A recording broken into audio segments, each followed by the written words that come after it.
गणित में एक टॉपिक है घातांक। घातांक का मतलब होता है जब किसी संख्या के ऊपर संख्या लिखी जाती है तो ऊपर वाली संख्या को घातांक बोलते हैं या घात कहते हैं। जैसे a की घात b, नीचे जो होता है उसको आधार बोलते हैं और जो संख्या के ऊपर संख्या लिखी जाती है उसको घात बोलते हैं। तो यहाँ a की पावर b मतलब a आधार है और b घात है, क्योंकि b ऊपर लिखा हुआ है तो ऊपर वाली संख्या को घात कहते हैं।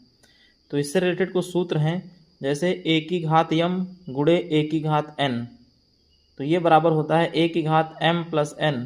मतलब यदि आधार बराबर हैं और बीच में गुणा का चिन्ह है तो घातें जुड़ जाती हैं, तो a की पावर m प्लस n हो जाएगा।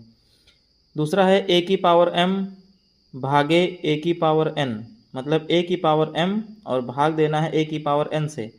तो अगर भाग का चिन्ह होगा और आधार बराबर होंगे तो घातें घट जाएंगी, मतलब a की पावर m माइनस n हो जाएगा। तीसरा है a की पावर m गुणे b की पावर m, मतलब आधार अलग अलग हैं और घातें बराबर हैं और बीच में गुणा का चिन्ह है। तो इसमें संख्याओं का जो आधार में संख्याएं हैं उनका गुणा हो जाएगा और घात में m हो जाएगा। तो a की घात m गुणे b की घात m बराबर होगा a गुणे b की घात m।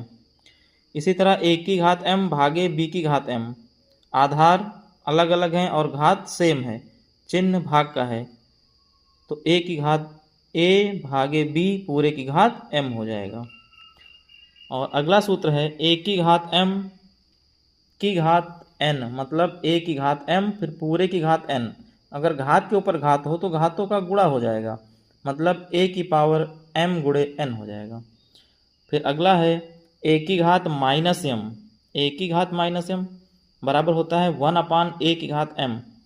मतलब घात का चिन्ह अगर बदलना है तो संख्या को अंश से हर में या हर से अंश में ले जाना पड़ेगा। जैसे a की घात माइनस m है तो बराबर हो गया 1/a की घात m, हर में गया तो घात का चिन्ह प्लस हो गया। Thank you.